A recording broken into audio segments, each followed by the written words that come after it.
احمدیت اور باقی فرقوں میں اس بات کی تحقیق کے لیے حضرت عیسیٰ علیہ السلام کی زندگی اور وفات کا مسئلہ وہ احمدیت اور باقی فرقوں کے درمیان زندگی اور وفات کا مسئلہ بالکل صحیح، بنیادی مسئلہ جی یہی ہے۔ اچھا کالم صاحب، یہ جو خاتم النبیین کا لفظ آیا ہے قرآن مجید میں بھی سورہ احزاب آیت نمبر 41 میں، مختلف ترجمے جو عام مسلمانوں کی طرف سے کیے جاتے ہیں ان کی بابت میں آپ سے پوچھتا ہوں۔ ایک ترجمہ یہ کیا جاتا ہے کہ نبیوں کو ختم کرنے والا، خاتم النبیین وہ ہے جو نبیوں کو ختم کرنے والا ہے، تو اس کی حقیقت کیا ہے؟ بات یہ ہے کہ دو لفظ ہیں، ایک ہے خاتم، ایک النبیین۔ جی النبیین تو نبی کی جمع بڑی سادہ سی بات ہے۔ جی پہلا لفظ ہے خاتم، تو لفظ خاتم کا جو بھی کوئی ترجمہ کرے ہمیں وہ منظور ہے، صرف اس پہ غور کرنا پڑے گا۔ جی اگر خاتم النبیین کا ترجمہ دوسرے لوگ یہ کرتے ہیں کہ نبیوں کو ختم کرنے والا، جی تو سوال پیدا ہوتا ہے کہ نبیوں کو ختم کرنے سے مراد کیا ہے؟ صحیح۔ ہر نبی کی دو حیثیتیں ہوتی ہیں، ایک اس کی ذاتی جسمانی حیثیت، ایک اس کی روحانی حیثیت۔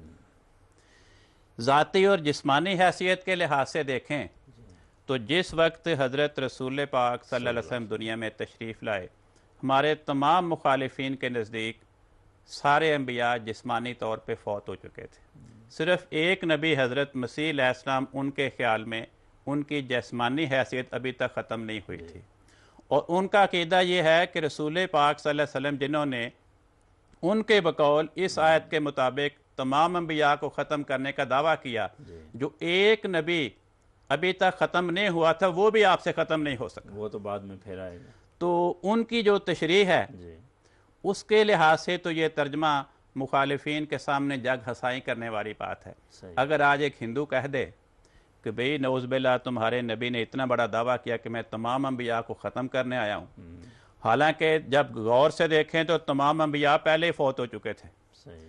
ایک نبی تھا جو ابھی فوت نہیں ہوا تھا، یعنی جس کی جسمانی حیثیت ابھی تک ختم نہیں ہوئی تھی، اور تمہارے نبی سے تو وہ بھی نہیں ختم، دعویٰ اتنا بڑا کر دیا، تو سوائے ہمارے سامنے شرمندگی کے ہم کوئی اور جواب نہیں دے سکتے۔ دوسری حیثیت ہوتی ہے نبی کی روحانی حیثیت۔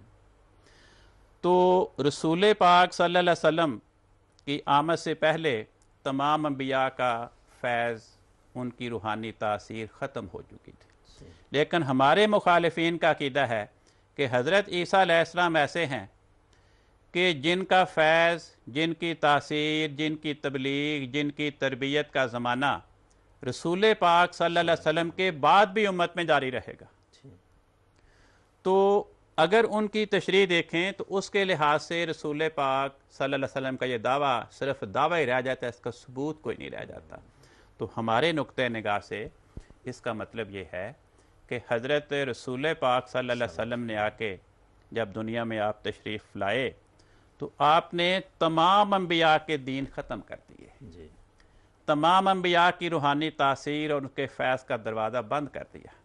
چنانچہ قرآن پاک نے اعلان فرمایا وَمَن يَبْتَغِ غَيْرَ الْإِسْلَامِ دِينًا فَلَن يُقْبَلَ مِنْهُ، جی کہ اے لوگو حضرت محمد مصطفیٰ صلی اللہ علیہ وسلم کے دین اسلام کے علاوہ جو شخص کسی اور نبی کے دین کی تلاش کرے گا وہ خدا کی بارگاہ میں قبول نہیں ہوگا، وہ ہوا فی الآخرۃ من الخاسرین، وہ گھاٹا پانے والوں میں ہوگا۔ جی تو آپ نے پہلے تمام انبیاء کے فیض کو ختم کیا ٹھیک اور اپنے فیض کے دریا کے جاری ہونے کا اعلان کر دیا۔ صحیح۔ فرمایا کل ان کنتم تحبون اللہ، اے نبی تو اعلان کر دے کہ اگر تم خدا کی محبت چاہتے ہو فاتبعونی، میری پیروی کرو، یحببکم اللہ، تم خدا کے محبوب بن جاؤ گے۔ جی اور آگے لمبی تفصیل ہے، قرآن کریم کہتا ہے کہ حضرت محمد مصطفیٰ صلی اللہ علیہ وسلم کی پیروی کے نتیجے میں جو انسان محبوب خدا بنیں گے ان میں سے کوئی صالح بنے گا، کوئی شہید بنے گا، کوئی صدیق بنے گا، کوئی نبی بنے گا۔ جی تو یہ ہے مفہوم کہ آپ نے تمام انبیاء کے فیض کو ختم کر دیا، جی تمام انبیاء کی شریعتیں، ان کے دینوں کو ختم کر دیا، درست ہے، اور حضور کا دین اور حضور کی شریعت وہ جاری رہے گی۔ جاری رہے۔ اچھا، ایک ترجمہ یہ بھی کیا جاتا ہے کہ خاتم النبیین کا مطلب ہے نبیوں کو بند کرنے والا، اس بارے میں آپ فرمائیں۔ بات یہ ہے کہ یہ بھی پہلے ترجمے سے ملتی جلتی بات ہے۔ جی اب دیکھنے والی بات یہ ہے کہ یہ ترجمہ ہمارے مخالفین کے اپنے عقیدے کے مخالف ہے۔ جی ایک طرف وہ یہ کہتے ہیں کہ خاتم النبیین کا معنی یہ ہے کہ آپ نے تمام انبیاء کو بند کر دیا۔ جی اب کیا بند کر دیا؟ جبکہ ان کا اپنا عقیدہ ہے کہ حضرت عیسیٰ علیہ السلام آسمان پہ زندہ ہیں اور وہ آخری زمانے میں آئیں گے، پوری دنیا کو تبلیغ کریں گے، پوری دنیا ان کے ہاتھ پہ فیض پائے گی، ان کے وجود سے وہ روحانی تاثیرات پائیں گے۔ تو بند کیا کیا؟ تو نہ ہوا، بند تو نہیں ہوا۔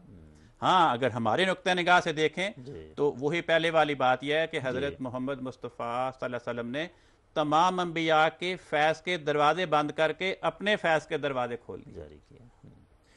اچھا، ایک یہ بتائیے آپ کہ نبی کی بعثت کی وجہ کی، وہ کب نبی مبعوث ہوتا ہے اور کس غرض کے لیے دنیا میں آتا ہے؟ یہ سوال بڑا انٹرسٹنگ ہے۔ اگر ہم یہ مانیں کہ خاتم النبیین کا مطلب یہ ہے کہ نبیوں کا آنا بند ہو گیا، اب کوئی نبی نہیں آئے گا، تو سوال پیدا ہوتا ہے کہ کیا وہ اسباب وہ بھی بند ہو گئے جن کے نتیجے میں نبی کی بعثت ہوا کرتی ہے؟ صحیح۔ کیا وہ وجوہات، وہ خرابیاں، ان فتنوں کا دروازہ بھی بند ہو گیا جن کے نتیجے میں نبی کی بعثت ہوتی ہے؟ یہ سوال قابل غور ہے، کیونکہ یہ نہیں ہو سکتا کہ اللہ تعالیٰ نبیوں کا آنا تو بند کر دے لیکن نبیوں کے آنے کے جو اسباب اور وجوہات ہیں ان کا دروازہ بند نہ کرے، یعنی فتنوں کا دروازہ کھلا رہے، فتنوں کا علاج کرنے والوں کا دروازہ بند کر دے، روحانی امراض کا دروازہ کھلا رہے، روحانی امراض کا علاج کرنے والے اطباء کا دروازہ بند کر دے۔ قرآن کریم نے اس بات پہ بڑا زور دیا۔ قرآن کریم کی ہر سورت کی پہلی آیت یہ ہے بسم اللہ الرحمن الرحیم، اللہ کے نام کے ساتھ جو رحمان اور رحیم ہے۔ رحمان اور رحیم گرامر کے لحاظ سے کچھ مطلب میں دونوں لفظوں کا آپس میں فرق ہے، لیکن بنیادی طور پر دونوں لفظ صفت رحم سے نکلے ہیں۔ تو گویا قرآن کریم نے سب سے زیادہ اللہ تعالیٰ کی صفت رحم پہ زور دیا، صحیح، اور اس صفت کو ہمیں ذہن نشین کرانے کے لیے حضرت رسول پاک صلی اللہ علیہ وسلم نے یہ طریق اختیار فرمایا کہ آپ نے اپنی امت کو حکم دیا کہ صبح سے شام تک، شام سے صبح تک ہر اہم کام کرنے سے پہلے پڑھو بسم اللہ الرحمن الرحیم، تاکہ لمحہ بلمحہ ہر مسلمان کو اس خدا تعالیٰ کی صفت رحم کی جانب توجہ رہے۔ اگر ہم یہ کہیں کہ نعوذ باللہ خدا تعالیٰ نے فتنوں کا دروازہ بند نہیں کیا، خرابیوں کا دروازہ بند نہیں کیا، لیکن ان کا علاج کرنے والے انبیاء کا دروازہ بند کر دیا، تو یہ خدا کے رحم کے خلاف ہے۔ پھر یہ رحم تو نہیں امت پہ، خدا کی طرف سے نعوذ باللہ ایک بے رحمی کا سلوک ہو۔ اور اللہ تعالیٰ فرماتا ہے کہ کن تم خیر امت، تم تمام انبیاء کی امتوں سے سب سے بہترین امت ہو۔ تو بہترین امت کے ساتھ خدا تعالیٰ بے رحمی کا سلوک کرے تو بہترین کیا ہوئی؟ اب دیکھیں قرآن پاک کیا فرماتا ہے۔ انبیاء کی دو قسمیں ہوتی ہیں، ایک وہ جو نئی شریعت لے کر آتے ہیں، نیا دین جاری کرتے ہیں۔ وہ نبی اس وقت آیا کرتا ہے جب پہلا دین یا تو اس کی تعلیمات محفوظ نہ رہیں، ان میں تحریف ہو چکی ہو، ان میں کمی بیشی پیدا کر دی گئی ہو، تو پھر نیا نبی آتا ہے جو نیا دین، نئی شریعت لاتا ہے۔ یا پہلے دین میں جو مسائل ہیں وہ نئے زمانے کے مسائل اور مشکلات کا حل نہ پیش کر رہے ہوں، پہلے دینوں کی تعلیمات اس زمانے میں کارگر نہ ہوں، تو پھر نیا نبی آتا ہے جو نئی شریعت اور نیا دین پیش کرتا ہے جو اس زمانے کے موجودہ مسائل کا حل بتائے۔ تو قرآن پاک فرماتا ہے کہ قرآن کریم مکمل شریعت ہے، اور ساتھ ہی فرمایا کہ میں اس کی قیامت تک حفاظت کروں گا۔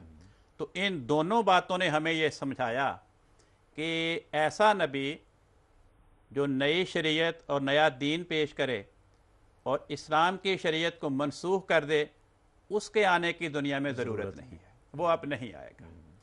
دوسری قسم کے انبیاء وہ ہوتے ہیں جو نہ پہلی شریعت کو منسوخ کرتے ہیں نہ نئی شریعت لاتے ہیں، بلکہ خود بھی پہلی شریعت پہ عمل کرتے ہیں اور دنیا کو بھی پہلی شریعت پہ عمل کرنے کی تبلیغ کرتے ہیں۔